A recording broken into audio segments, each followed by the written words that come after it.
Good afternoon. I'm Ulrich Baer, Vice Provost at the university, and it's a great pleasure and honor to welcome you to this afternoon's event. I welcome you on behalf of President Andrew Hamilton and Provost Catherine Fleming, who regret not being able to be here today due to international travel. Catherine Fleming was here earlier and met our distinguished guest, and she extends her greetings. It's a tremendous pleasure and honor to introduce our speaker, Madame Fu Ying, and her interlocutors tonight. And I want to say a few words before that about NYU's engagement and commitment to work with and in China. This afternoon is devoted to dialogue and open communication and to the kind of robust exchange of ideas that is so necessary in the world today. I'm especially pleased to thank the China-U.S. Exchange Foundation, represented here by Alan Wong, who's been instrumental in setting this in motion and allowing us to have this kind of high-level dialogue and conversation with all of you in the room. So I want to thank the US-China Exchange Foundation. They're also sponsoring student trips for graduate students from the law school, the Stern School of Business, and the Wagner School of Public Service to spend time in China, meet their counterparts, network, and create relationships that will last a lifetime, we hope. So this commitment is very important to NYU. I want to also say something about the deep engagement and commitment that NYU has made on the level of faculty and research and teaching to and with China. We have a number of important projects, notably the US-Asia Law Institute, which is represented here, and if I may for a moment single out Professor Jerry Cohen sitting in the front row here, who's been instrumental in fostering a strong and robust dialogue between our two nations for over 40 years. So Professor Cohen's institute, along with other institutes, have been at the forefront of research, exchange, and kind of an exchange of idea and trying to come to some kind of agreement of how to proceed in the world in a kind of engagement where US-China relations are becoming more and more important. In addition to the US-Asia Law Institute, we have a Center for US-China Relations. We have a Department of East Asian Studies. We have China House, represented here by the director Zhudong Zhang, and other important convening places where Chinese-American relations are being investigated, deepened, strengthened, and intensified. We also study China, of course, in areas from journalism to business, art and filmmaking to environmental studies, urban planning to archaeology, and many of our other schools. So there are many faculty engaged and researchers in relations with China and in topics of great relevance to US-China relations. In addition to our faculty and research projects and the centers that kind of take it as their mission to understand the relationship between our two nations, NYU is home to more than 3,900 Chinese students this year. So this year there are 3,900 Chinese students studying at the campuses in New York City. As we have additional campuses around the world where there are more students. But I want to especially recognize the importance of these students to our community, what they contribute, how they engage in dialogue. And I want to acknowledge some of them. Some of them are sitting in the second row here. They're my own students. We learn a tremendous amount from the presence of Chinese students here, and we remain very committed at this university to have as many of the best and brightest students from China studying at NYU in its various locations.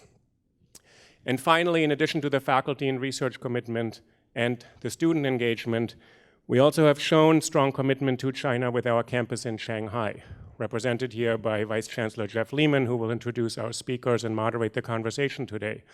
So we have an entirely degree-granting independent university in a strong, robust, and ongoing relationship and partnership with the Chinese partner university, ECNU, and local and federal government, both in Pudong, Shanghai, and in Beijing, of course. It has been a partnership where both parties have learned a tremendous amount of what it means for US and China to collaborate in educating the next generation of leaders and thinkers and people who will be living in a world where this relationship is of such central importance. I would like to acknowledge especially here NYU's former provost, David McLaughlin, sitting here because he's been instrumental in creating this relationship and getting the process in motion, which has now resulted in having NYU Shanghai as a campus that will graduate its first class. When, Jeff, is that? In 2017, right? I got that right. So we have a class, and probably we have students in the room who are NYU Shanghai students, and we consider them all the same. They're all NYU students, whether they are in Shanghai, in New York, or in any of our other campuses. And it's a personal privilege and honor for me to acknowledge David McLaughlin's role and Jeff Lehman's role, because I was involved and I had the great honor to live in Shanghai for a while, a long time ago, which has really changed my way of thinking about the world. So today it's a great honor, a great pleasure to be able to introduce to you, Madame Fu Ying. We also care very deeply about the fact that we have one of the most senior women leaders in the world, of one of the most populous nations in the world. And today, we will allow her to speak about anything she wants to speak. So she's actually asked me to acknowledge that this is really her moment, and we didn't prescribe what she should talk about. So I would like all of you to be open-minded and say, we want to learn. This is a university. This is what this is supposed to be about. So now it's a pleasure to introduce my colleague, Jeff Lehman, who is Vice Chancellor of NYU Shanghai.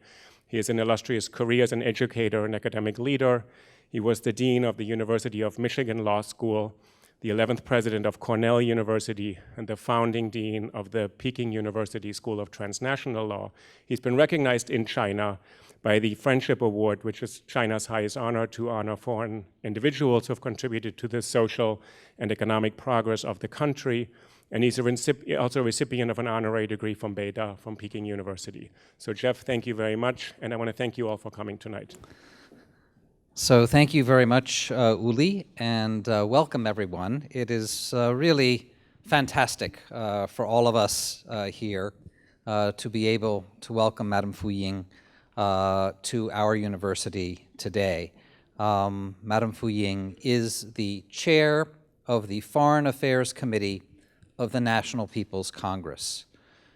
As Uli mentioned, today's event is the fruit of a cooperative venture between NYU and the China-U.S. Exchange Foundation, and I just want to say how grateful I am personally to the leadership that the China-U.S. Exchange Foundation has shown over the years in building bridges and strengthening ties between our two countries.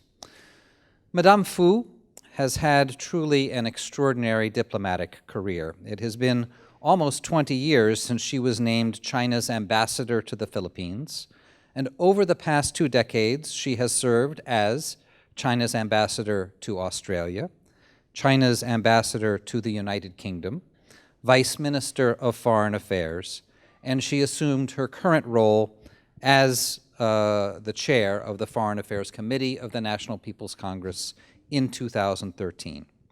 Madame Fu is widely recognized as one of China's most articulate voices to the rest of the world, through her public speeches, through media interviews, and through scholarly articles. Her 2011 book, When I Was There, includes 20 speeches that she delivered as ambassador, along with articles and interviews. And in his foreword to the book, former British Prime Minister Tony Blair is effusive in his praise for Madame Fu's commitment to helping a world that is characterized by a spirit of engagement and mutual respect. So I ask you all to please join me in giving a warm welcome to Madame Fu Ying.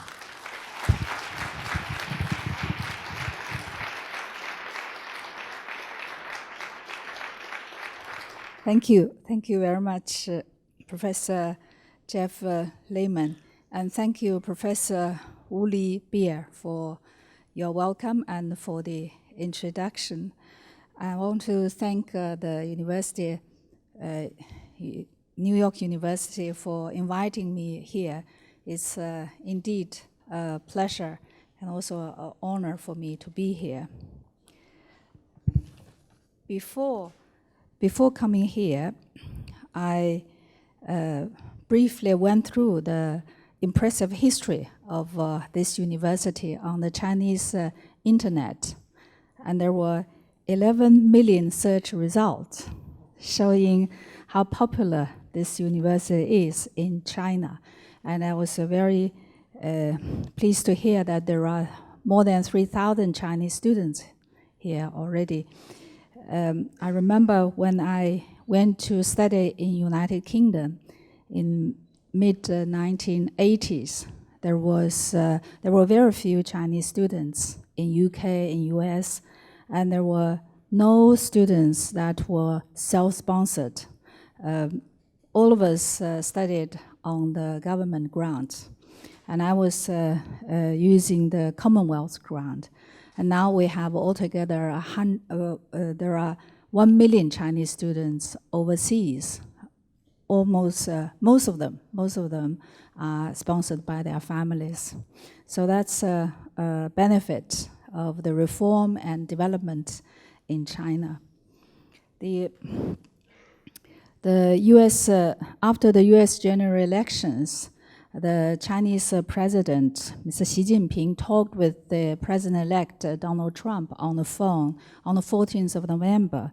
And President Xi Jinping said that cooperation is the only right choice between our two countries, and that we should advance the relationship to bring more benefit to the people of the two countries. And Mr. Trump completely agreed with the Chinese president, and he expressed that he believed that the U.S.-China relationship will witness even greater development. And that was very encouraging. And China-U.S. have built a strong relationship over the years.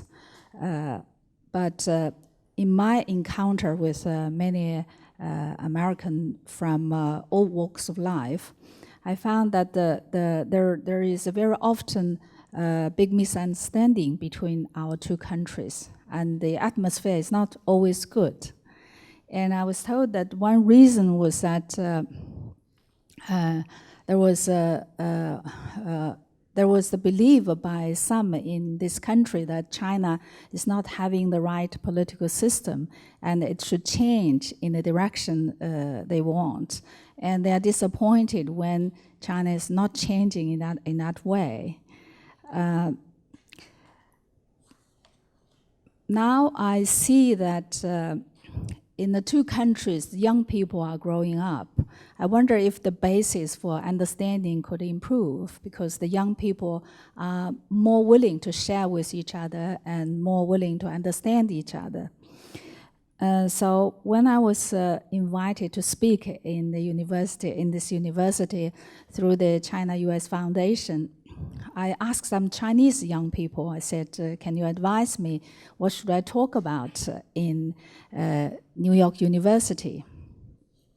And they gave all kinds of suggestions. But they all said, don't talk about China-U.S. relationship, because there's so much uncertainty you can get wrong. They said, most of them said, why can't you just share your experience as a Chinese diplomat and talk about what you think is important? So I decided to do just that, and I will share with you some experience I have had, and also talk about why I think in international behavior the human element is quite important in judging whether international behavior is successful, is right or wrong. I think, from my experience, I think regardless of how passionate the purpose is or what moral principles are, in the end, it is the consequences for the people, for the families, for the children, that will be placed at the center when judging an international behavior. Will it add to people's well-being, or it will damage or even ruin their livelihood? That was in early 2002, in May 2002, I went to Afghanistan right after the Afghan war with the Chinese Foreign Minister's delegation. I was first visited by a Chinese delegation after the war, and it was for me it was a very memorable trip. At that time, we walked freely on the streets, and the local people, approached us. Sometimes soldiers with guns, they approached us to chat, ask where we came from, and told us their names. There was such a sense of relaxation and hope after many years of fighting. We could see that even the earthen road was swept with broom to welcome the visiting guests. Most of the buildings along the roads were damaged, with barely a structure standing.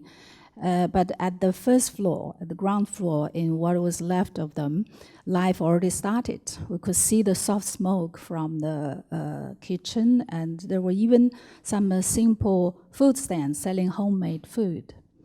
At occasion, some children ran towards us with the little wild yellow flower, and they were smiling and with putting the flowers under their little noses. And our guide said that meant peace and greeting. So I could see how much people cherished that moment of calmness and how much hope they had. And it was an impression I could never forget. And that it was quite obvious that the people were determined to rebuild their lives out of the ashes. 2011, I went back to Kabul, but I was quite disappointed because we couldn't walk on the streets anymore. There were more new buildings, many new buildings, but the city was like a battlefield with the bunkers in the streets. In my car, I even had a fully armed soldier, security soldier. I thought the children who greeted us 10 years ago must have grown up, but the country looked still steps away from the door of peace. And the country is very much dependent on foreign aid. And the Afghans who talked with us talked about how much they hope the international community could support, with more consensus, could support the national reconciliation and could support the reconstruction. So talking about peace, I witnessed another country's transition from war to peace. That is Cambodia.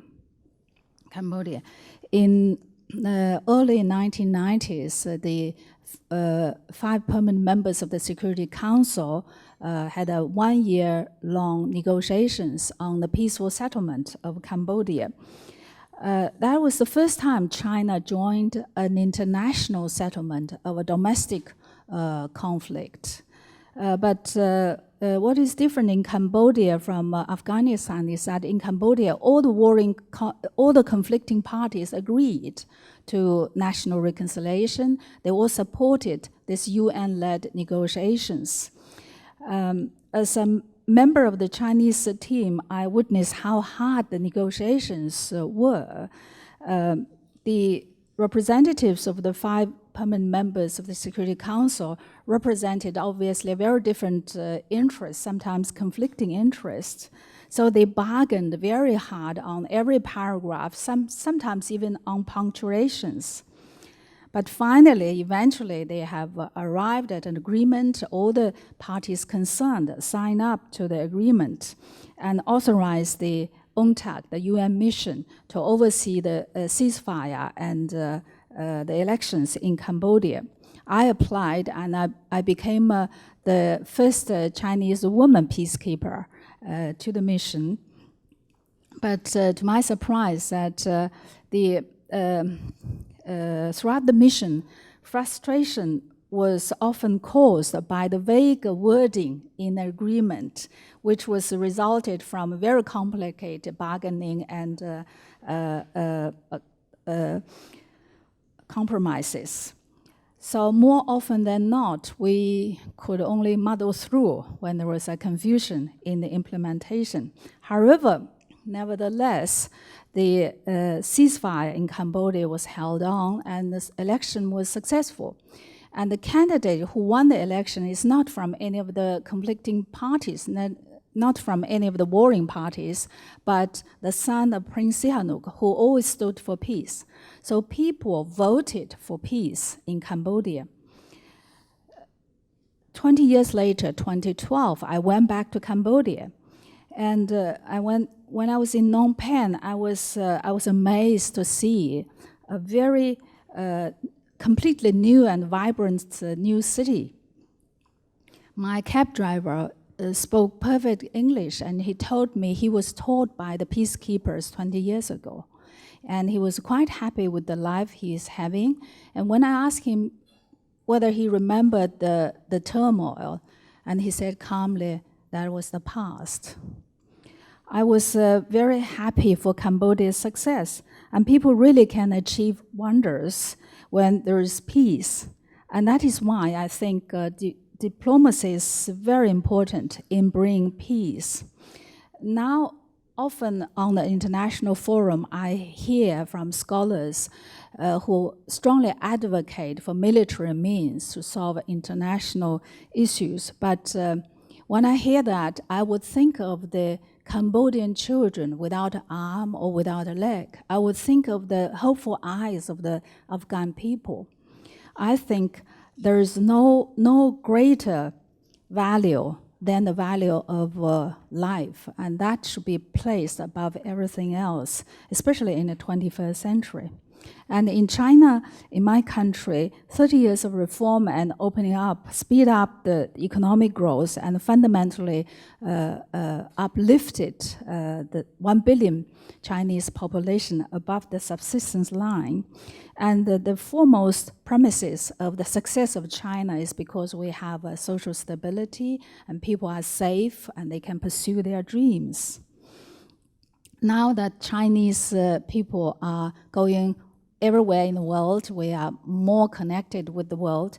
One new challenge for us is to ensure the safety of the Chinese people. I remember in 2011, Libya was hit by turmoil, and China did not approve the Western intervention in Libya, although many such behavior produced a little positive result. But the Western society insists promoting it from a moral high ground. But for China, the most immediate challenge at that moment is that we had about 35,800 people working in Libya, and their safety became national concern. The government of China launched a very big scale withdrawal mission with unreserved support from home. Cruise ships were hired to transfer them to the Greek island of Crete, and over about 20 chartered planes plus 4 military transporters were sent to bring them home. So all the Chinese were brought back within a matter of 10 days. A Chinese worker recalled later, arson, robbery, and shooting were taking place constantly around the work site. We could hear gunshots even in dreams. And one worker was killed. We decided to leave, carrying the injured, hiding in a mountain for days in cold and hunger. And many of us burst into tears when seeing the national flag and knowing the rescue is coming. So just as the Chinese government promised, at time of crisis, the people will be cared for. And China, for a long time to come, will need to concentrate on modernizing the country, which we feel is still far behind the developed nations. And we are faced with complicated domestic challenges, like how to ensure economic growth, how to improve social management, and how to further alleviate poverty.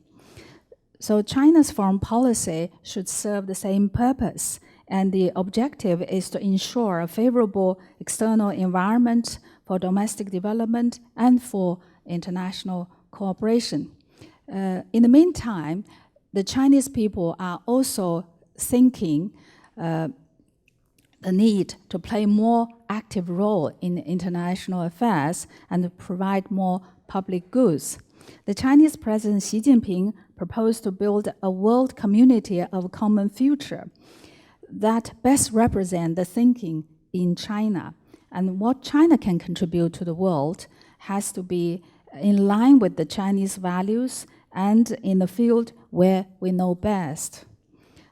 China is a latecomer in international affairs, and China needs to learn and gather experience.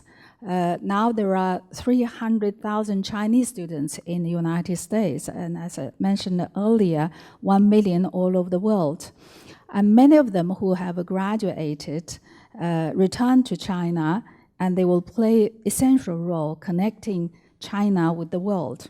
At the same time, China also needs to recruit talents from the world and learn from other countries, especially from the US.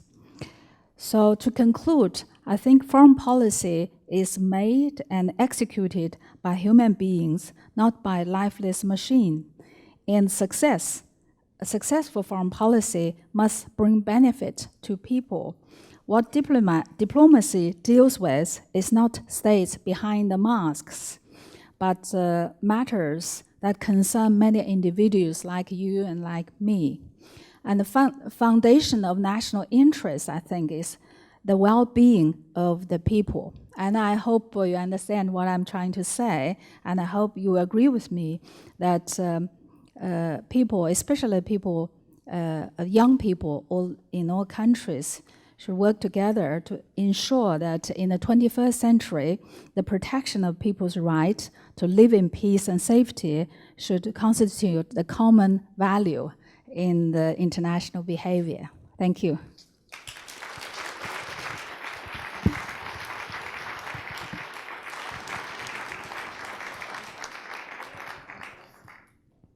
So thank you, Madame Fu, very much for those very illuminating remarks, and I think we do all agree with you that the motivation for all of this is really the well-being of human individuals.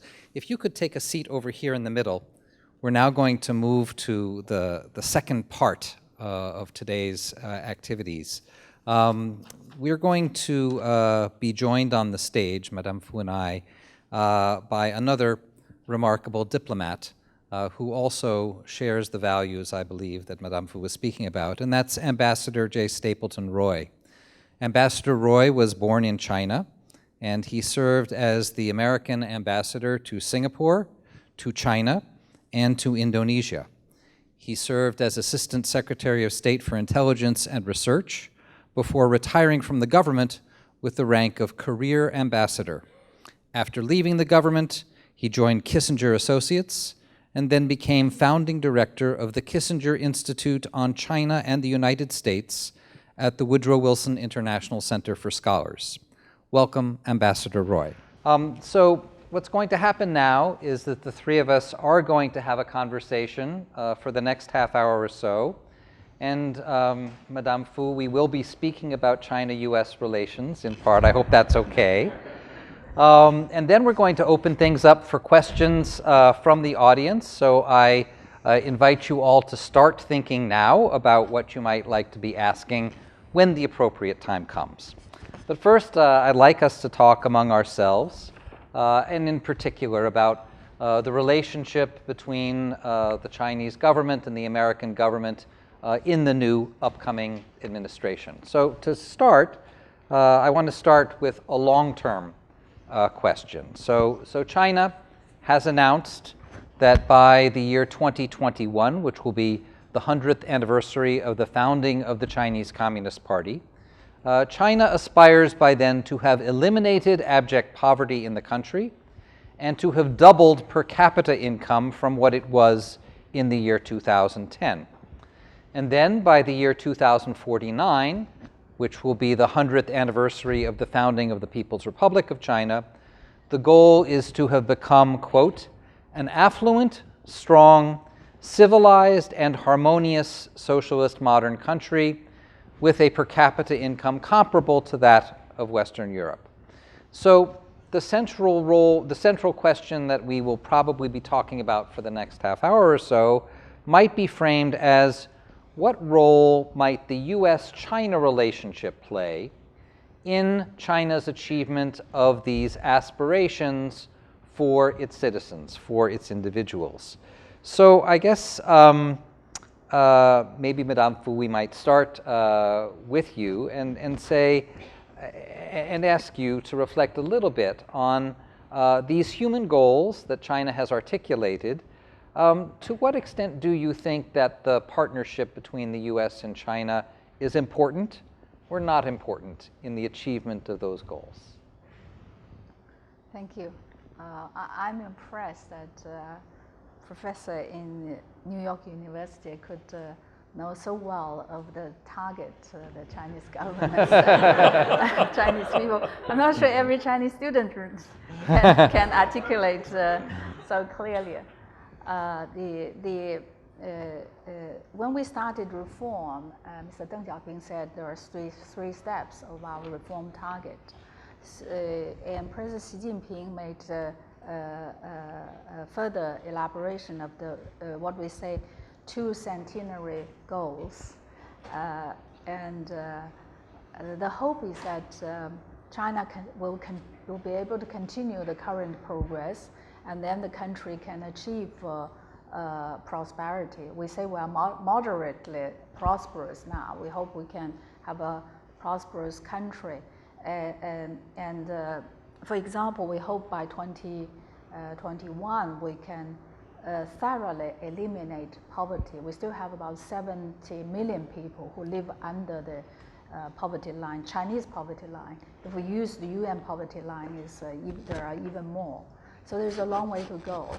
And I think many in the world would like to see China from an aggregate manner. China is the second largest economy in the world. But per capita terms, China is well behind many of the countries in the world, probably in lower middle of the world ranking. Even by 2049, I think China still, the per capita GDP is still quite behind. But the general strength of the country will grow.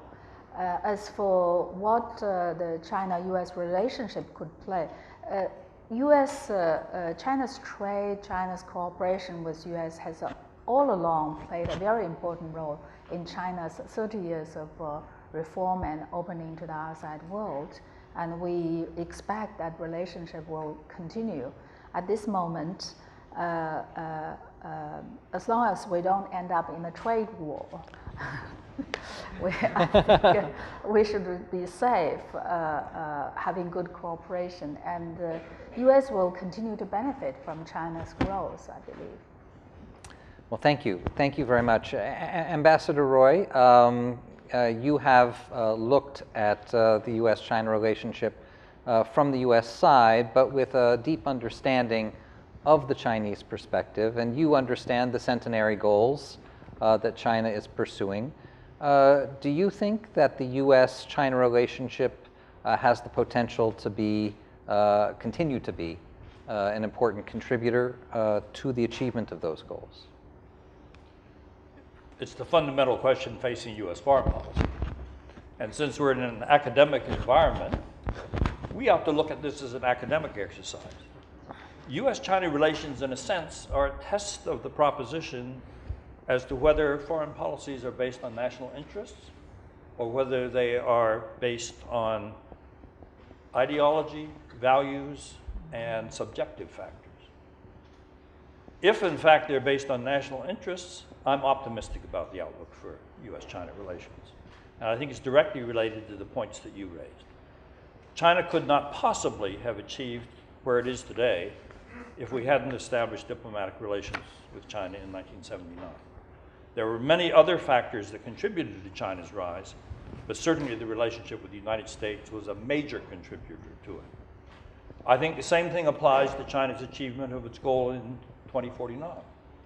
If the relationship with the United States turns hostile, I think China will have great difficulty achieving that goal. And if the relationship with the United States continues along a more positive trajectory, I think there's a reasonably good chance that they can attain that. But, you know, I find Americans are prone to think, well, you know, there's this Thucydides trap, rising power, that therefore we're destined to get into conflict with China. Well, why don't we reverse the question and think, gosh, it would be great to have a war with China, but what are the issues that would justify going to war with China? Now, Japan, close ally of the United States, but the United States favors good relations between China and Japan. Korean Peninsula is a hot spot. But the immediate hotspot problem is the missile and nuclear programs of North Korea, and China and the United States have an identical position on that. We do not want those programs to continue.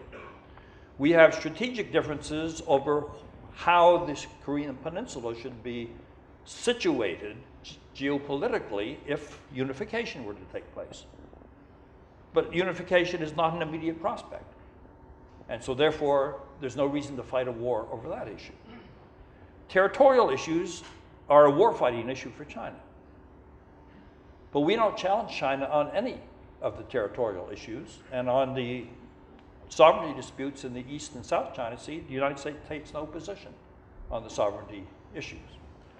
On the Taiwan question, we favor a peaceful resolution. We have been a strong proponent of good cross-strait relations, and we don't challenge China's position on the One China framework within which we conduct our policy. In the South China Sea, again, we don't take a position on the sovereignty issues. We have from the beginning supported the concept of turning the Declaration on the Conduct of Parties in the South China Sea into a code of conduct.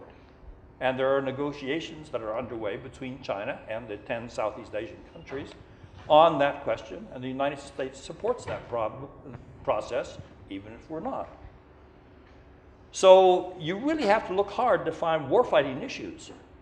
And is China the sort of country that develops leaders who say we ought to grow more rapidly than any other country in human history for 40 years, and then take on a conflict with the world's strongest military power? Does that make sense?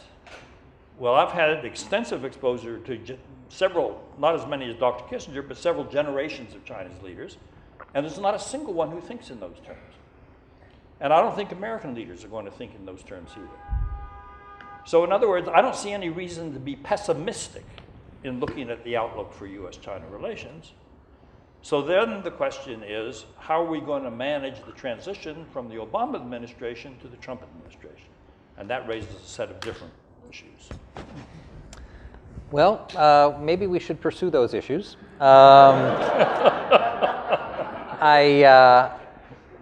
You each now have pointed to different areas, trade wars, perhaps some of the other areas that might not necessarily be issues to go to war over, but still might be issues of conflict. And I guess I would like to sort of talk about some of those specifically, but first I guess I'd like to talk about a more general issue about these transitions. I think when we see governments make a transition to new leadership, we often see that the person who comes in has been selected to lead because of their success domestically, because they've been able to somehow capture the imagination of their own citizens, and not necessarily because they have experience internationally. Now, sometimes they do, but sometimes they don't. And when someone comes in without much international experience, we have seen sometimes that the first year can be a little bit rough, because they discover that the frame of reference internationally is not the same frame of reference that their own citizens hold. And when we look at the U.S. and China, certainly the two countries do have a different frame of reference often. And I think Madame Fu mentioned that sometimes when American audiences are thinking about the world, they think that there is a certain kind of moral imperative on the part of the United States to serve the people of the world, to advocate for what are understood to be human rights everywhere, and to help people everywhere, not only their own citizens. And they are surprised that people in other parts of the world might not share that view. And conversely, I think the Chinese perspective on the world, of course, it varies a lot from person to person inside China. There is no one Chinese perspective. But if you overgeneralize, you can say that based on China's history, the sense is that the mission of government, first and foremost, is to protect the stability and territorial integrity of the nation against foreign interference. And those two interests can conflict. And so I guess one of the questions is, when someone comes into power from a domestic perspective and they have to adapt to an international perspective, sometimes they speak as if they're only speaking to a domestic audience, and that can cause confusion or even conflict overseas. So I guess as President-elect Trump is coming in, if the two of you were to give him advice about how to ensure that his voice as President of the United States is not misunderstood by international audiences, what suggestions might you have for him about steps he could take to minimize the risk of misunderstanding during the first year that he is president? So maybe I'll start with you, Ambassador Roy, and then I'll go to you, Madame Fu. I would be happy to brief President Trump together with Madame Fu Ying. I first saw Madame Fu in action nearly 20 years ago when we were both serving in our respective embassies in Indonesia. And she had recently arrived in Indonesia and was she attended a meeting at a local think tank with an audience about twice the size of this one here, and it was basically a hostile audience. And she stood up to defend China's policies, and within 5 minutes, using a combination of humor and eloquence, she had completely disarmed the audience. And she went ahead and explained Chinese policies in ways that produced applause. And I have been singing her praises ever since, and doubtless that helps to explain why she's had such a brilliant career since then. So actually, it would be, I think, a very positive thing to brief President Trump with Madame Fu. But to look at the problem seriously, China has a highly experienced leadership.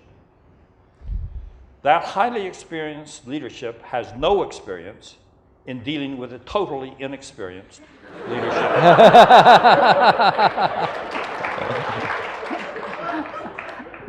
So that is the problem that faces the two countries. We are involved in all of the major issues of the world, and we are going to have a brand new administration, the first in American history, in which the new president has no background in political or military affairs. The first business person who's never had any sort of political career behind him. So that means there has to be a learning process. Each side is going to have to feel the other one out in order to try to understand what is the most effective approach.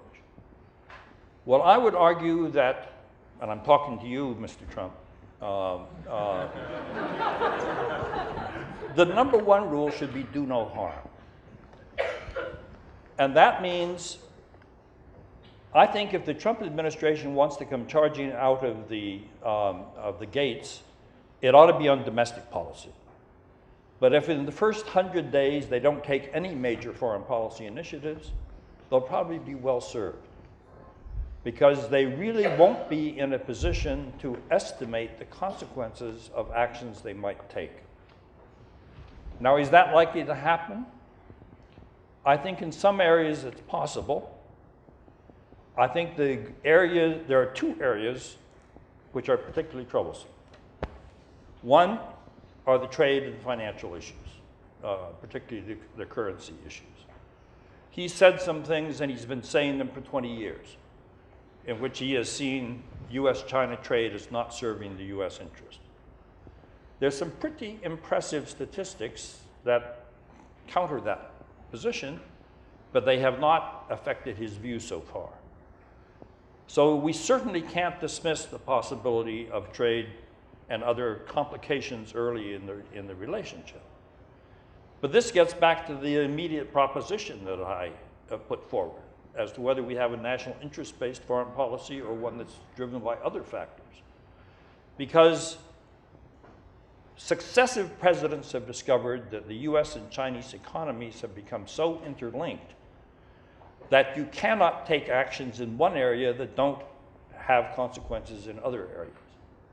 And one of the key elements here is the fact that we continue to have a very low savings rate. We have to finance our deficits by foreign borrowing, that the Trump programs are going to require deficit financing, and that means that we have to rely on the savings of other countries, which are generated by trade surpluses and capital surpluses. And so there's an inherent contradiction here if he takes firm trade measures. The second factor is the United States last year had trade deficits with 101 countries. China, Mexico are just two of those. Biggest deficit with China, Mexico's number 4, but the Middle East is a giant trade deficit with us. You can't deal with a multilateral problem through bilateral actions with individual countries. And so that's the problem in moving in that area. On the Korean Peninsula, the problem is that the North Koreans are very capable of taking some action during the first 100 days of the Trump administration that could drive a feeling in Washington that we have to respond in some direct way. And this is a very dangerous situation. Part of the danger is that there are some Americans who believe that China holds the answer to the North Korean problem, and that if enough pressure is put on China, China can constrain North Korea from behaving in ways that we don't approve of. I think that's dangerous, and I think it's wrong. And I think the right way for Americans to think about China's relationship with North Korea is to think in terms of the US relationship with Mexico. Because we have a long historic relationship with Mexico. It's a neighbor of ours. We find that pressure on Mexico rarely has the intended reaction from Mexico. If you mention the Alamo to Texans, they don't think of a China threat. They think of a Mexican threat. China has a similar historical background with the Korean Peninsula in terms of threats to China. Mr. Trump has said that he wants to build a wall on the Mexican border, and he wants Mexico to pay for it. He can build the wall. It doesn't matter how much pressure he puts on Mexico. They will not agree to finance the wall. Well, China's in a similar situation with North Korea. It can deny North Korea certain things, but it can't force North Korea to do things that North Korea doesn't want to do. And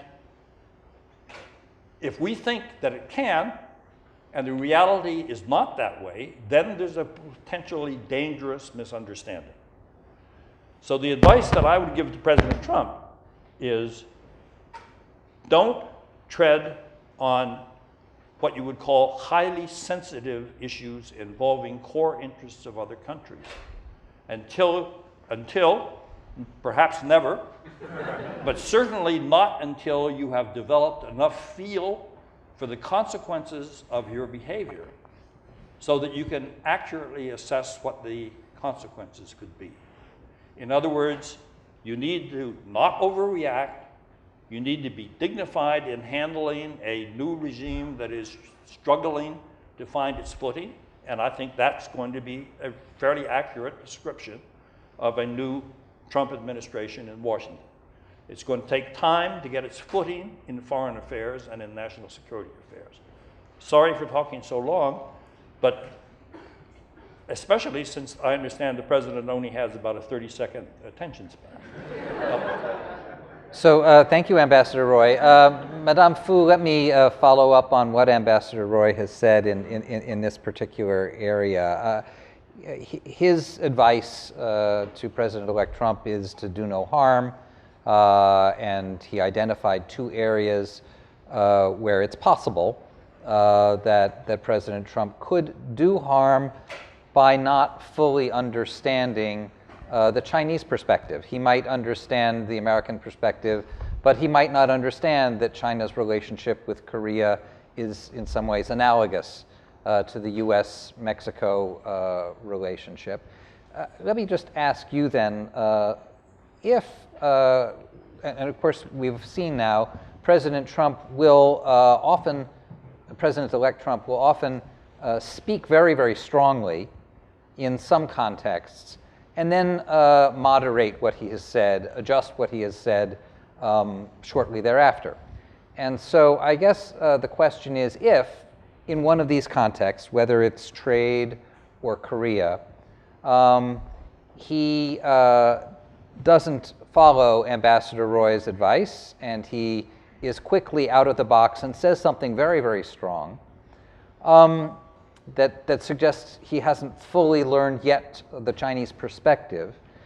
Do you have advice for the Chinese government on how it should interpret President-elect Trump so as to avoid escalation? Do you have advice that you would give your colleagues on how to understand what is going on from an American perspective, let's say? Thank you. I think I'm glad the president-elect is not listening. We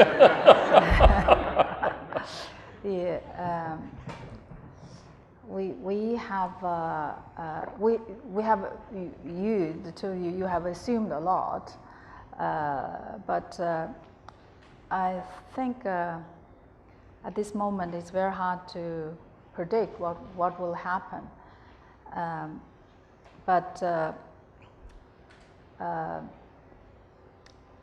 To say to assume what will be said by the new president one day, and then to assume how China will react, it's really difficult. But I would like to.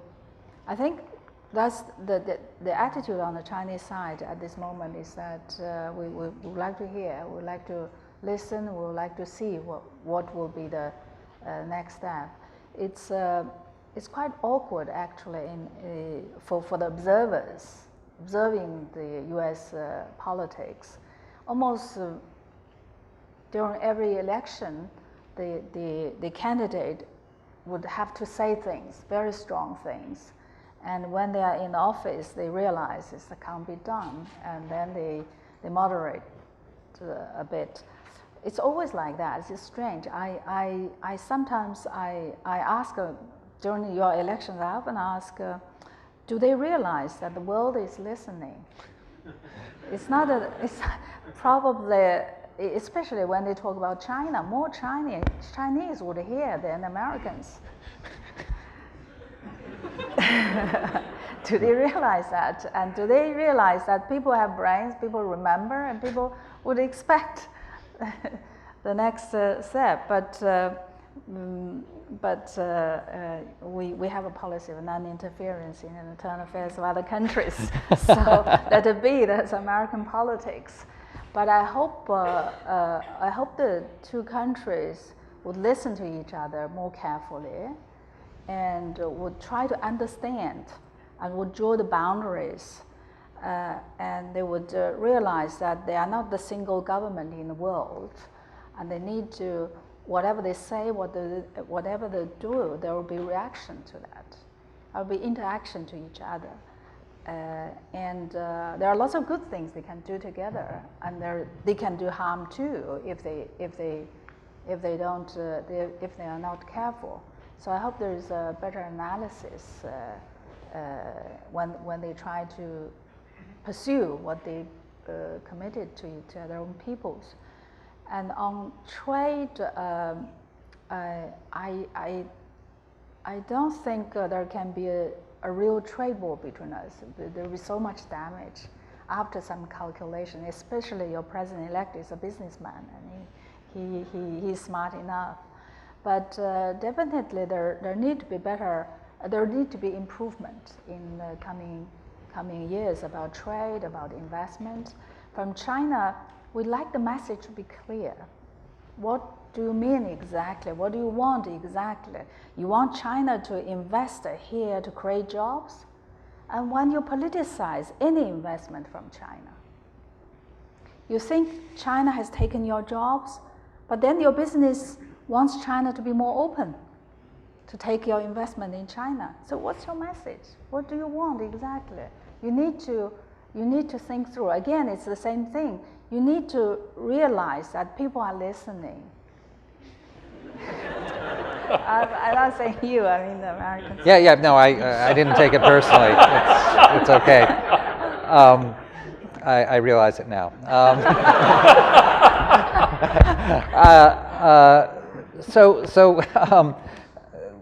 You did mention that, Madame Fu, that there are, of course, benefits that can come, continue to come from the U.S.-China partnership going forward. So I guess another way of thinking about this first year is to say, well, things could go well.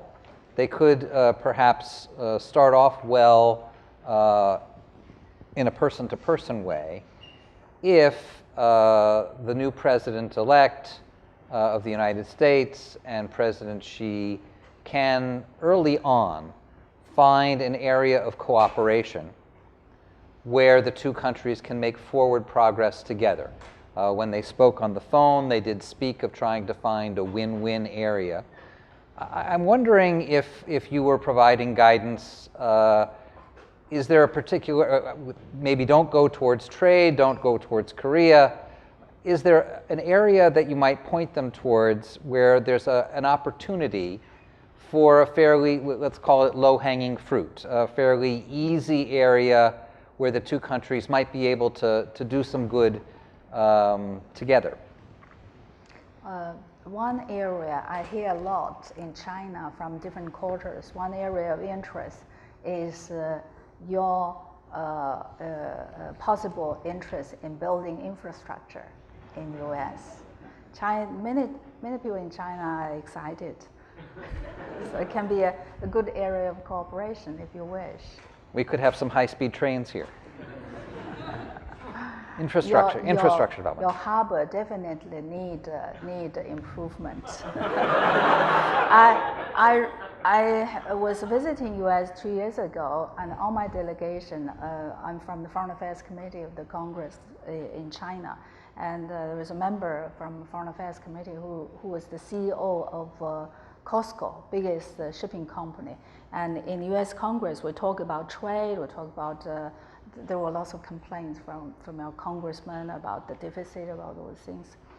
And this Mr. Ma, he was very quiet. He was the last to speak. He said, well, I understand you want to expand your exports. You can't do it because your harbor is too small.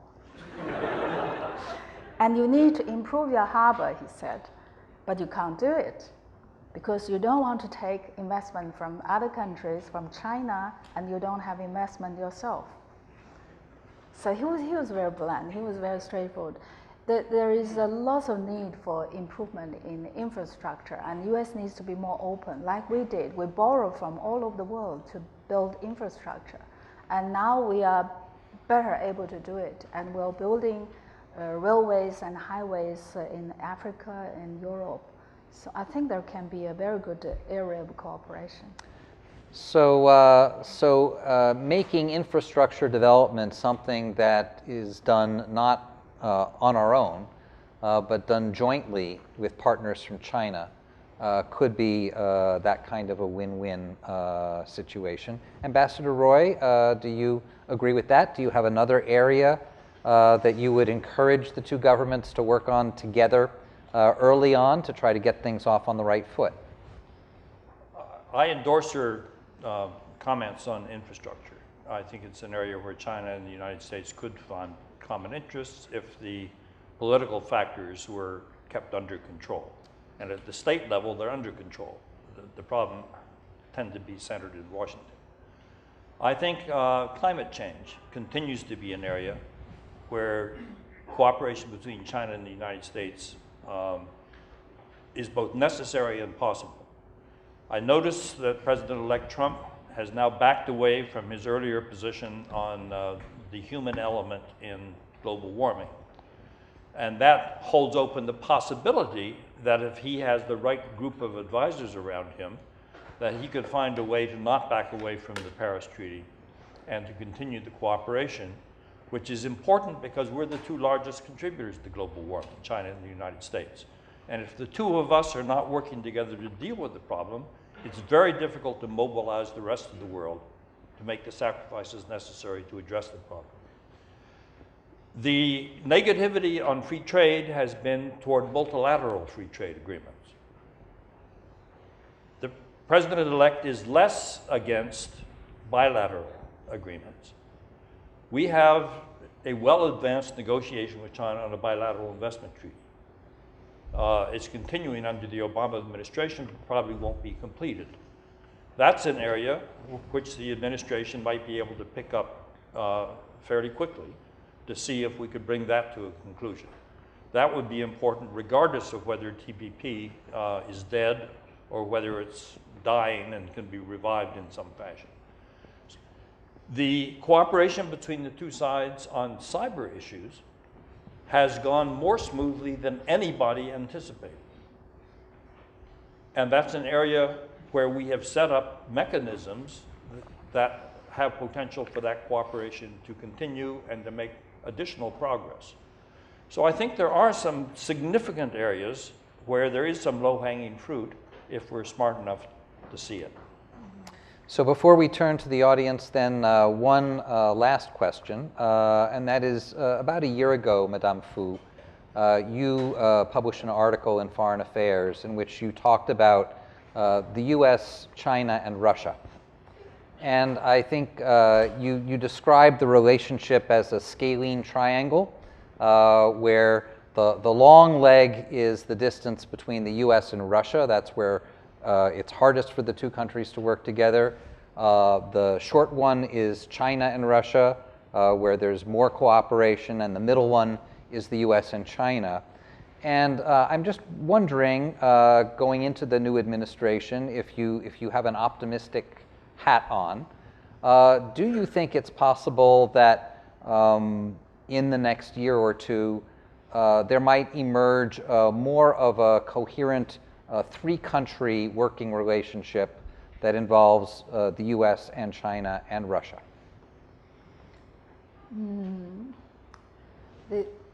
I was in Valdai in Russia last month, and Professor John Mearsheimer was also there.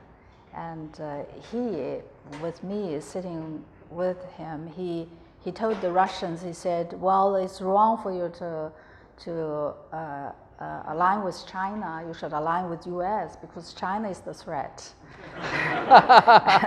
he said Russia and U.S. should work together to, against China. And I think it's such an obsolete thinking about two countries blocking together against other countries. I think it's not the time now. There is a close relationship between China and U.S., and there is a good reason for closer relationship between Russia and U.S.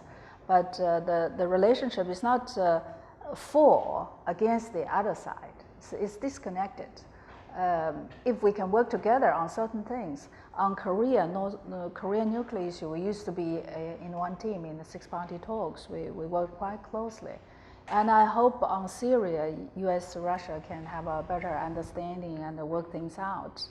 And we don't think nowadays countries should have sanctions against others and should have kind of such a strong animosity. I don't think it's a good way.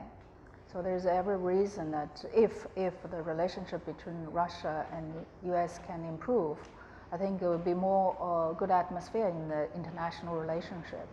So Korea, Syria are two domains where you could imagine the three countries being aligned and using that to strengthen the relationship among China, US, and Russia, or maybe I would not? be very careful grouping the three countries. I think on Korea, South Korea, Japan, and Russia, China, US, we need to work together. And the European countries are interested too. So the world is such a multilateral in such a multilateral framework. I think there shouldn't be just three countries doing certain things. But the relationship, I use the triangular to show that it's not good that U.S.-Russia relationship is so tense. Terrific. Ambassador Roy, any thoughts about the? Let's not forget that the United States, China, and Russia worked together cooperatively and helped produce the Iran nuclear agreement. Yeah. The president-elect has been negative about the agreement, but he's now being briefed about the agreement but by more knowledgeable people than he had briefing him earlier in the campaign. And I think there's a potential that he's going to recognize that keeping that agreement alive is desirable. That's one potential. I think the One Belt, One Road initiative is an area where the United States should show more interest in becoming involved.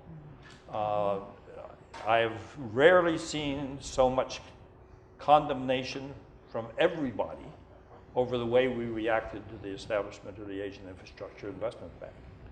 I'm talking about Republicans, Democrats, business people, others. They all thought that our negative reaction to that was a mistake, and that the United States ought to look for ways to find pieces of the action in ways that would be constructive.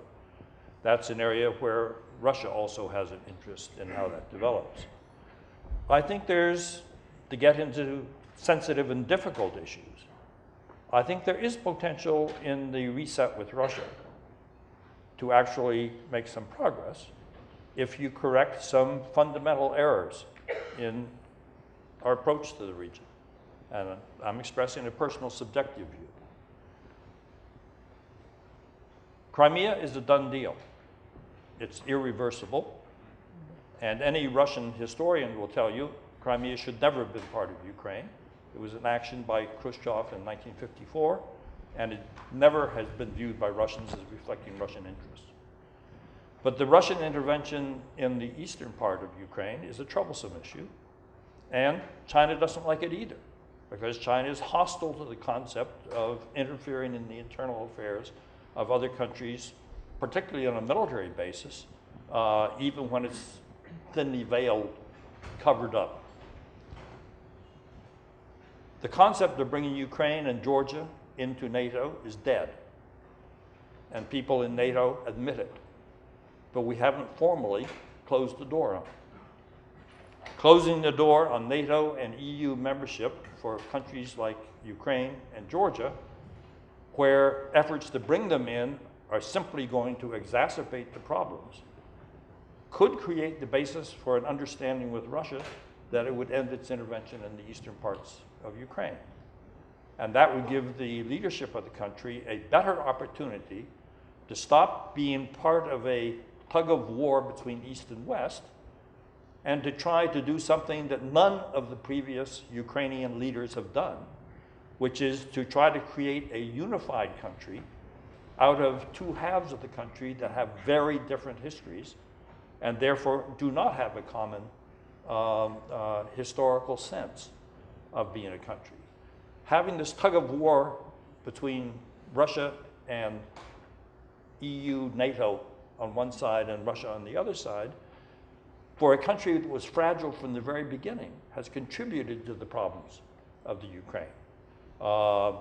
And the corruption factors there are very real, But this is a different type of approach on it. If you were to get an agreement on Ukraine along those lines, there would be a potential for defusing some of the tensions in the Baltic states right now, where there's some dangerous bluffing going on right on the borders of Russia in ways that frankly shouldn't be taking place.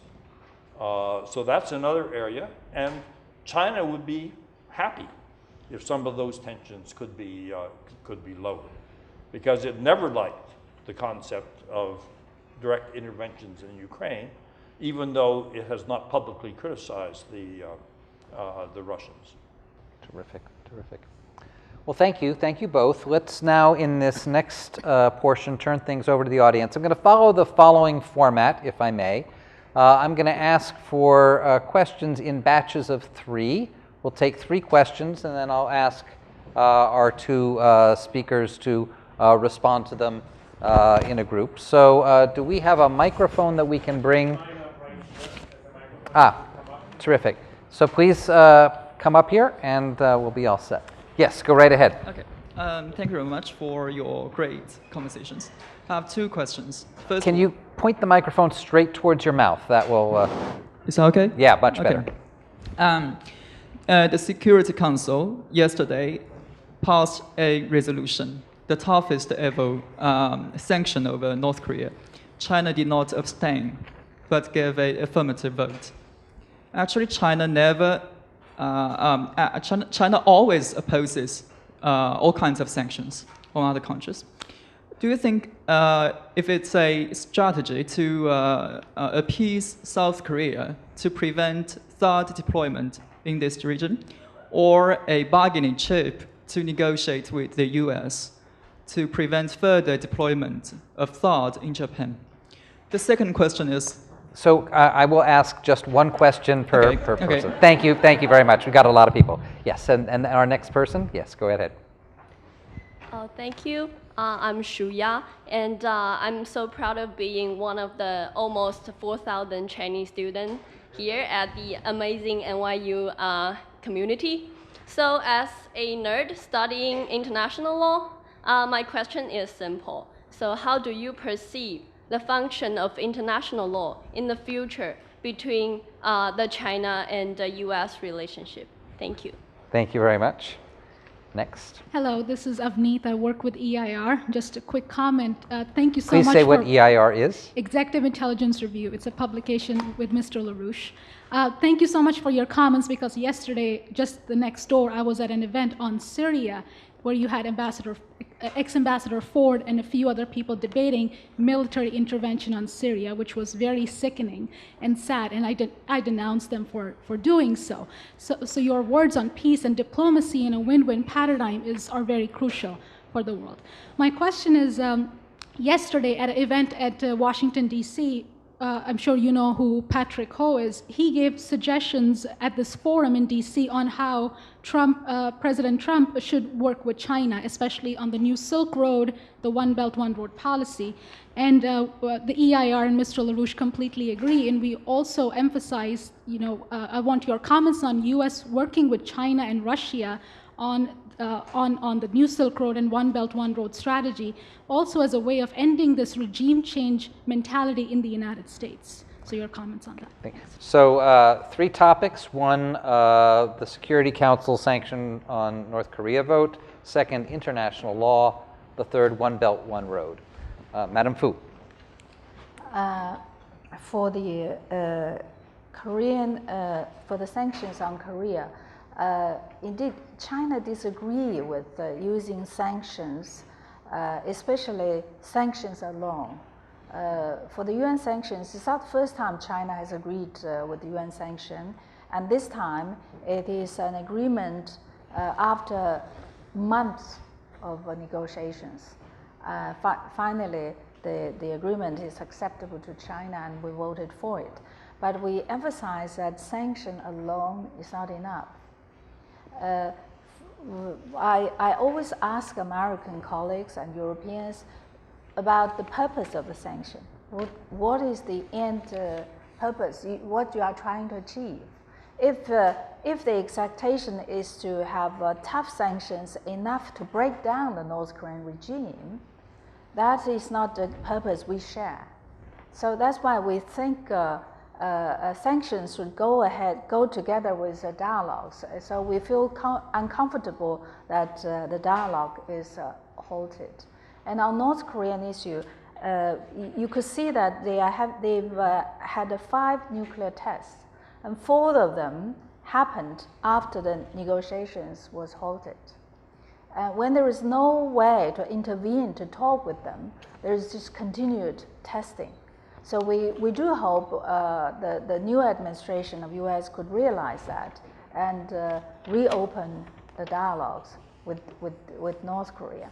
And we feel very unhappy that South Korea and US decided to deploy THAAD. We see that's a threat on us. Many people who have been supportive of joining the US to have sanctions against North Korea became very doubtful. Some even feel cheated.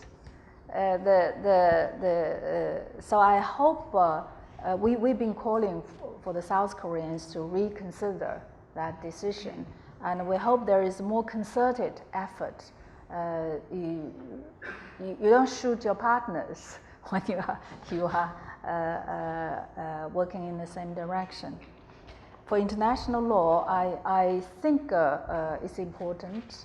There need to be more, we believe, in rule-based international order. But international law should not be manipulated, should not be serving the purpose of certain parties, hurting the other parties. Law, we do a lot of lawmaking. Law is the minimum consensus of a society. For a law to work, it has to be the consensus. You don't force other countries with what you like, what you prefer.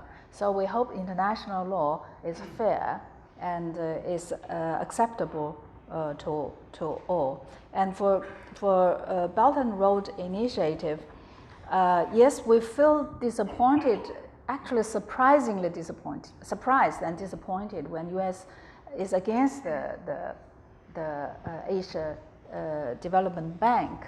US has been calling China to make a greater contribution to the world. And when China is making an initiative, US is against it. It's quite difficult for us to understand. I'm glad if one day US decide to join in, but it will be a bit late because the rules are made. And when you come in late, then the share you can get and all the benefit you can get probably is not like when you came in first.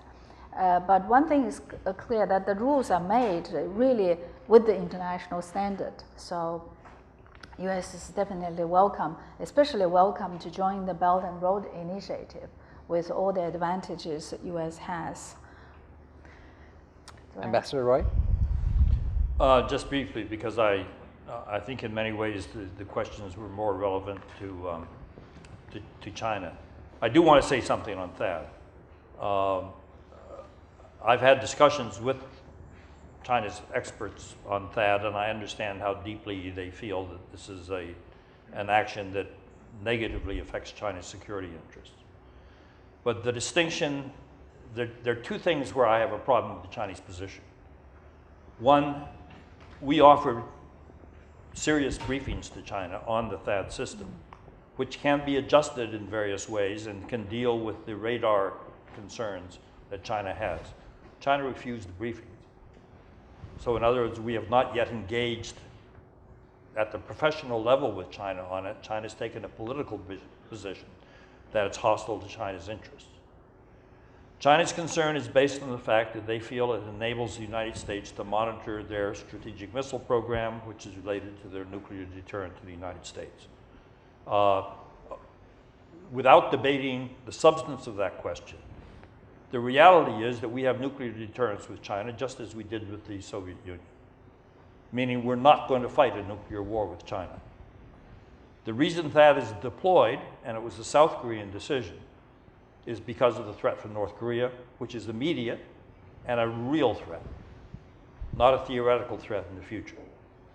So it seems to me that China needs to give more attention to the fact that even if they believe that their longer-term strategic deterrent may be adversely affected, there is a rationale for trying to protect populations against a leader who threatens to use the nuclear weapons that he has developed contrary to the wishes of both China and the United States. So in other words, I think that we can do more with China to try to allay their concerns. We may not be able to completely eliminate them, but I would like to see us engage better than we have so far on this question. I had a meeting yesterday with some Koreans who say that attitudes in South Korea are so strong in this question that China's hostile position on the THAAD deployment has actually resulted in a very significant drop in attitudes toward China in South Korean public opinion. I can't confirm or deny that, but this was a politically well-connected Korean who told me this. So in other words, the South Korean population feels THAAD is contributing to their defenses against the North Korean threat. There was one question here put in right at the very end, the question of what can be done to change the U.S. psychology about regime change. I can't answer the question, other than the fact that most efforts at regime change have failed miserably. So maybe experience. Okay, 3 more questions. Go ahead. Hi, my name is Linda Vu. Please talk directly into the end of the microphone. It's a directional mic, so you gotta just talk right at it. Hi, my name is Linda Vu, and I also work with Mr. Linden and Helga Zepp-LaRouche with the Schiller Institute. And I want your comments on, I've been studying the New Silk Road and One Belt, One Road, and I've been watching CCTV's amazing documentary series on this, the 12 series, on how is it that the New Silk Road has changed the lives of not only for China, but Central Asia, Southeast Asia, and Southwest Asia as well. And I want to know your comments on very concrete proposals for US-China collaboration into the New Silk Road, where Mr. LaRouche has a plan to bring the Silk Road to the Americas by way of rail over the Bering Strait, down through Canada, US, and eventually Latin America. And that, but not just rail development or infrastructure development, but fission and fusion energy collaboration. You had mentioned the harbor problem. China has proposed to give money to buy the Princeton laboratories to run fusion energy programs, exploration. And US, of course, has denied the funding from China, for instance. So on fusion energy and also space exploration, because China is making such an advancement on space exploration, which is very strategic for both nations. Okay. But really in collaboration to avoid war conflicts, world war conflicts. Thank you. Next. Madam Fu Ying, thank you very much for your very thoughtful comments and encourages all of us as to the civility of the continuing global dialogue. Robert Petersak from the NYU Center for Global Affairs and the National Committee in US-China Relations. There is another regime change going on, and that is in the Philippines. And it happened to coincide with the decision of the tribunal on the Philippines' application with respect to the South China Seas. Where do you see China's relations going with respect to the Philippines, and what effect do you think it may have on the situation in the South China Sea? Thank you. Next. Hello, Madam Fu Ying, dear Ambassador Roy, and dear Professor. I'm a student from NYU, and I'm also proud to say that I'm also an alumni of Beijing Foreign Studies University, BY. And I'm so happy to hear that China is going to help the United States for its infrastructure construction, because I think most of the Chinese students now here in the United States maybe are spoiled by the Chinese high-end infrastructure construction. So we are suffering a lot from the bad infrastructure construction here in the United States, especially in New York City, for example, subway station or something like that. Also watched your speech once you made at the University of Chicago. You said that the Chinese students who are born after the 1990s are blessed with a lot of choices. We are free to choose whatever they want.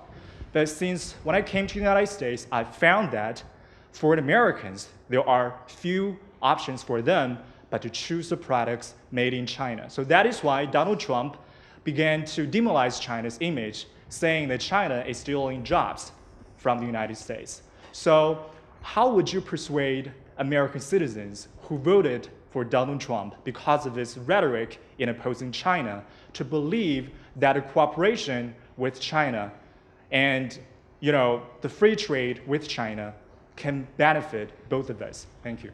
Okay, let's take one more question and then we'll turn to our speakers. Yeah. Hi, my name is Sonia Zhang, and I'm an undergraduate student at NYU College of Arts and Science.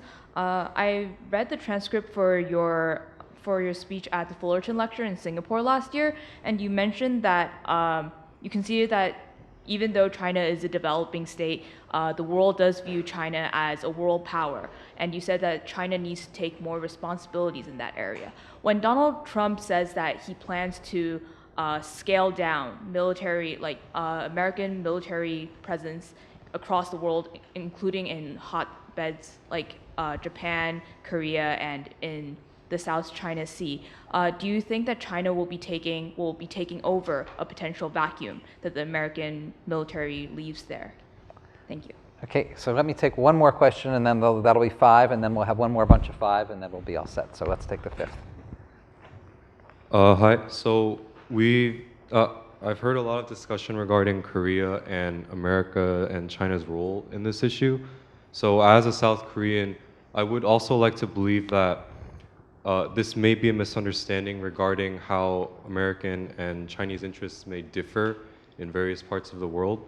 But having followed Korean politics for a long time, it seems that many of the major decisions we make regarding our security really boils down to a fundamental difference in interests between China and America. In the beginning of President Park's current presidency, she maintained very close ties with the Chinese and was actually the only leader of the developed Western alliance to visit China during their World War II celebration parade. And she has been committed to extending economic and cultural ties. But after the next North Korean test, there still hasn't been any change in the status quo, which is why I believe that the THAAD system was implemented, and now there's actually been talks towards increasing the military security information exchange with the Japanese as well, in response to the lack of any change regarding policy towards North Korea. So what I want to know is, how can South Koreans and other people who are involved in these various US-Chinese differences in interests be assured that there actually isn't a fundamental difference that may be potentially resulting in conflict in the future? Thank you. Okay, thank you.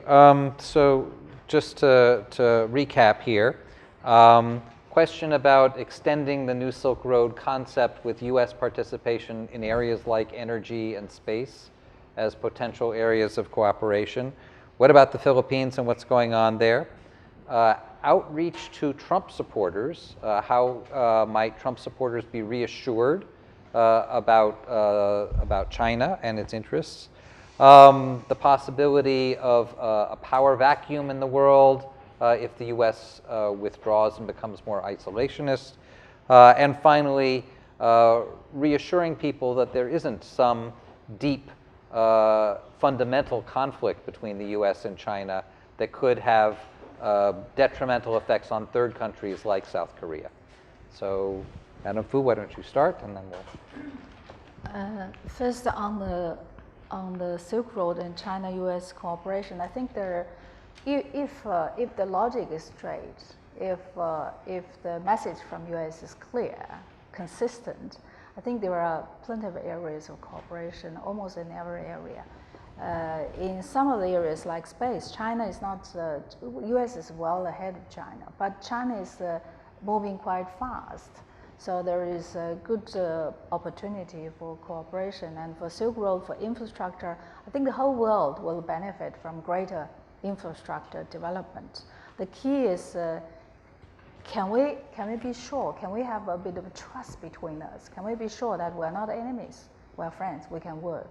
I think that's the most important thing. If we keep on staying half enemy, half friend, and keep like driving together and with gas and brake at the same time. It'll be hard. It'll be hard. I hope there will be in the coming decades there will be clearer understanding of each other and a more consistent in intention to work together. With the Philippines, the Philippine President Duterte came to China, and there was very good understanding and cooperation. And the South China Sea issue, this is not new. It started in the 70s and in the 90s. We had a good agreement. China, it was a big compromise China has made. China believed all these, we own all these. Actually, United States helped China to recover all those territories from Japan after the Second World War. But starting from the 70s, some of the neighbors started to take some of the islands. China feels very anxious, very angry actually. But since we are neighbors, since it already happened, China decided to agree with the neighbors to shelve the disputes. Doesn't mean we're giving them up. We shelve the disputes and we can work on joint development. And recent development is very unfortunate. If every country started to, if those countries who took islands from China want to believe that they own them forever, China will feel that we've lost them. And the tension will grow high. That was what happened. And when US came in and appearing to the Chinese that is siding with some of our neighbors, make China even more anxious. So I hope there is a better understanding. In China, the Philippines, definitely we've been able to talk in a much better atmosphere. And it'd be good if we can go back to shelving the disputes. If not, we can enter into negotiations.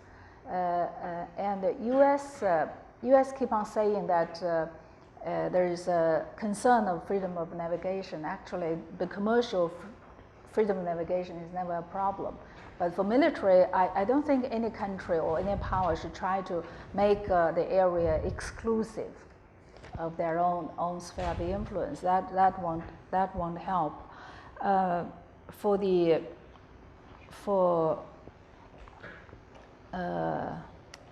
So there's outreach to Trump supporters who are nervous about China. Right. See, China has become a very big manufacturing country over the past 3 decades. We make towel, we make t-shirts, we make shoes. And now these jobs are leaving China because the cost in China is going up. They've gone to Bangladesh, to Vietnam, to Cambodia. That's the way the market works. If US want to bring them back, you have to persuade your people to be able to be willing to work at that low cost. If not, I think what China is doing is to upgrade the skill of our workers and to produce things that would cost more, or kind of produce a more capital-intensive, technology-intensive products. The Germans are doing that. And US can very well go one layer up because you have a very high, very advanced science, you have very good innovative capabilities. So fighting with China for the labor-intensive jobs is not going to help you. It's not our problem anymore. You have to fight with Bangladesh, with other countries, because we ourselves are trying to find out what should we do for the next step. But I hope there will be a calmer or more relaxed attitude about Chinese investment here.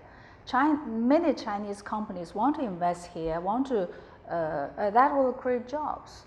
The message to China is that everything here is politicized. The rule is not clear. So the investors would prefer to go to Germany, for example, or to go to Africa. But actually, there are lots of opportunities here for Chinese investment. So my advice is for them to look at China as a normal country, not a monster. and to be more willing to accept what the Chinese investment can bring. And for whether China should fill in the vacuum of a US military withdrawal. See, when you decide to come back, for example, Iraq, you want to leave, Afghanistan, you want to leave, it's not because it's a good place or you've been successful, because you realize it wasn't right? It was quite a mistake. Do you think China will come in and take your mistake? We won't. It won't happen. First, China does not think itself as a world police. We don't accept other countries to police us. So we don't think we should police other countries either.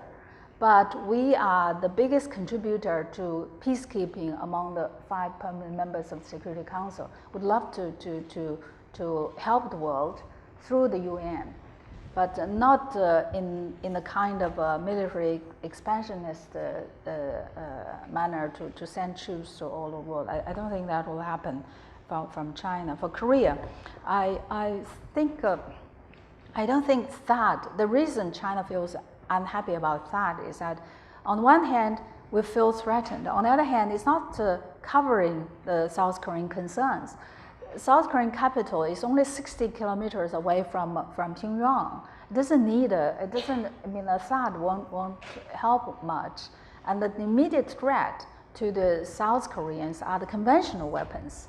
The two countries, the two sides, are locked in such a animosity, so they see each other as a threat.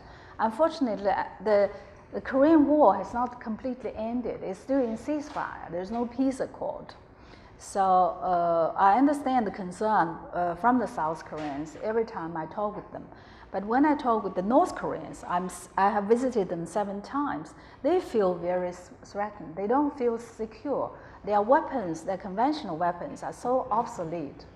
And South Korea is not only strong, militarily speaking, it has such a strong ally, a big umbrella. And South Korea and North Korea are having at least twice huge military exercises at the doorstep of North Korea. So the North Koreans feel very threatened. And you notice, United States of America has never said it's not going to invade the North Koreans. Never said it when they had these huge military exercises. So the North Koreans, do they deserve a security? For many here in this country, I hear lots of talk about the North Koreans with such a contempt, as if this country has no right to pursue its own security. I disagree with North Korea having nuclear weapons, but I think the country deserves a security. If that concern is not addressed, this issue will not cease. They will just continue to try to find a way to protect themselves. It's wrong. I agree it's wrong, but you have to address the root cause if you really want to solve the problem. Ambassador Roy, anything to add to that? Just some very brief comments. First, how to persuade Trump voters that free trade with China is beneficial. President-elect Trump has just recently persuaded Carrier Corporation to not move some production facilities to Mexico. We don't know what the terms of that agreement were. Are the products going to be more expensive because they're going to be produced in Ohio instead of in Mexico? We need to know things like that. The reason companies move their production facilities outside of their own countries is to take advantage of cheaper labor costs. That produces cheaper products. If you don't move them to China, or if you stop moving them in China, they don't come back to the United States unless there's an economic reason for doing so. They go to some other country, as Madam Fu referred to. Taiwan, for example, moved enormous numbers of jobs off to the mainland. Soft shoe production was a classic case. where they were a major producer of soft shoe exports to the United States. They moved all the production facilities to China. China got the trade deficit with us, but the profits went to Taiwan companies. Now those same soft shoe manufacturers are moving to other countries from China. So this is what happens in a free trade situation. If you move away from that, then you begin to move into a protectionist environment, which makes every economic system less efficient. And that results in higher costs and poorer products. So essentially, you have to see whether or not people are prepared to let the economics drive things. And here's where you have to be concerned about if you lose jobs because of moving products out, what do you do with the unemployed workers? The United States has been deficient in this area. In Taiwan, having lived there for a long time, they began with rice production. They moved into pineapple canning. They then moved into light electronics. They then moved into higher electronics. All of this involved job loss and recreation of jobs by retraining the labor force. The United States does not have programs in these areas, and it's something that we need to pay more attention to. Final point on Korea. The question, is President Trump going to reduce our military presence around the world? I don't think we should make any assumptions about what his security policy is going to be. We don't have a security team in place yet.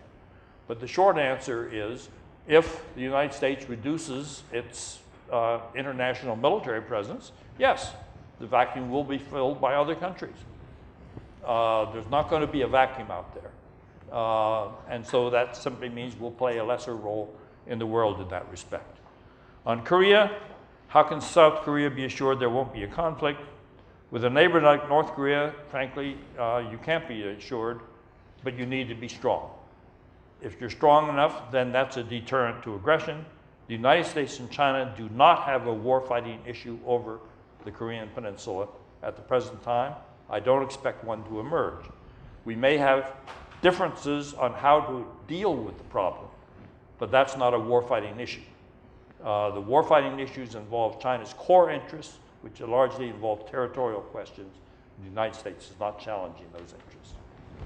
So we're going to have a hard stop. So you've been waiting here online. So what I'm going to do is ask each of you, please, to pose your question in 2 sentences, no more than that. And then I want to say I see a couple more people have gotten in line. We'll go ahead. You can do that with the two-sentence question thing. I'm going to ask each of our speakers to answer only one of the questions. So pose your questions, then we'll ask each speaker to answer just one of them. Go ahead. Thank you. My question is for Madam Fu. Thank you for being here. You're my role model for so many years.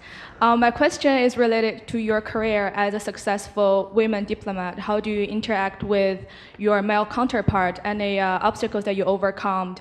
And what suggestion do you have for younger people who want to follow your path and work as diplomats or public servants in the future? Thank you. Thank you. Next. Thank you. I'm a law student here, and I'm a transaction lawyer in China. So I'm more curious about Chinese outbound investment.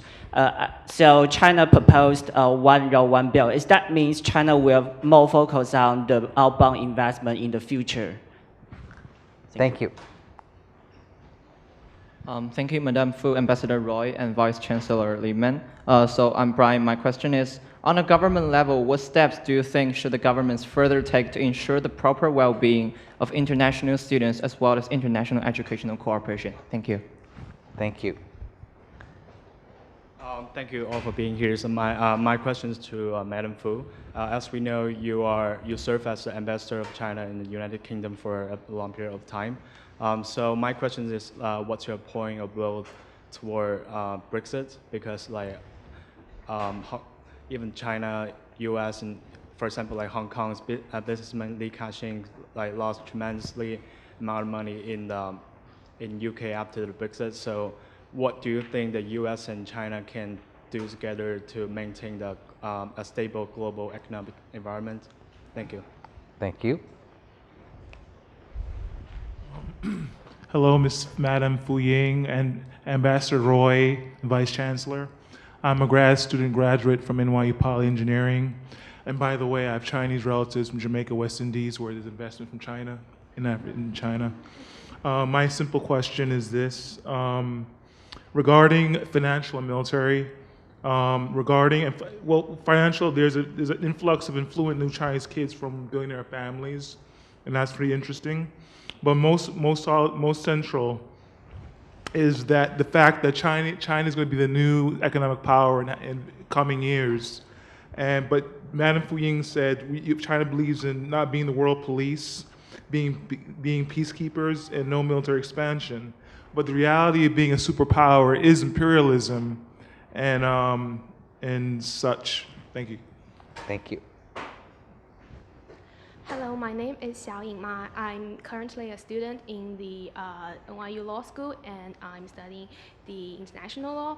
I have a question, simple question about, could you give students like me who have passion in international law some instructions about what we may do after our graduation to pursue our dream to work in the international forums and speak out the Chinese positions in the international community? And will the government do something to change the environment for studying international law? Because compared to those who study the corporations, securities, the opportunity for studying international law is much less. Thank you. Thank you. Hi, my name is Roy Pan. Like Ambassador Roy, I was born in China. I used to live in Nanjing. So I was a foreign affairs officer before I came to New York. And right now I'm working for the former senior official at the Pentagon. So my question for Madam Fu is, what would it mean for Beijing if Trump administration leaves TPP? Thank you. Okay. A lot of really good questions there. It'd be hard to pick just one, but I'm going to ask you each to pick one. Go ahead, Madame Fu. I want to start with the girl's question about. I can't advise people in that way, but I think as a woman in your career, you probably come across more challenges than men. Women is actually have to play two roles at the same time: the family role and then career role. So you really need to try harder. Actually, probably double efforts. And in a career environment, that's not always appreciated. Women are expected to stay late in office like a man and to work hard as a man. But women, when you have a family, when you have children, you have grandparents, you have a lot of family obligations. So you need to be prepared. It's a tough road. And in China, very often men can help a lot. Like my husband helps a lot at home. And then you need to be sweet-lipped. You need to talk nicely. I think a lot more discipline for a woman to pursue a career, I think. More discipline and more sacrifice. Thank you. Ambassador Roy, one question. Well-being of international students. Actually, governments can't assure the well-being of international students. That's more a local and a institutional responsibility. What governments can do is facilitate the ability of international students to travel. I think the long-term multiple visa agreement between China and the United States, for example, students can get 10-year multiple entry visas, was a big step in the right direction. That's the sort of thing that governments can do. But governments, certainly the central government, can't really look after the well-being of students at the local level. Well, I thank you both for your stamina and for your wonderfully insightful comments. I thank all of you for your good questions and your great participation. These conversations like the one today are supported by the NYU Institute for Public Knowledge. There will be more of them. I encourage all of you to come out for them. I think today has been fantastic. Please join me in thanking our wonderful, wonderful speakers.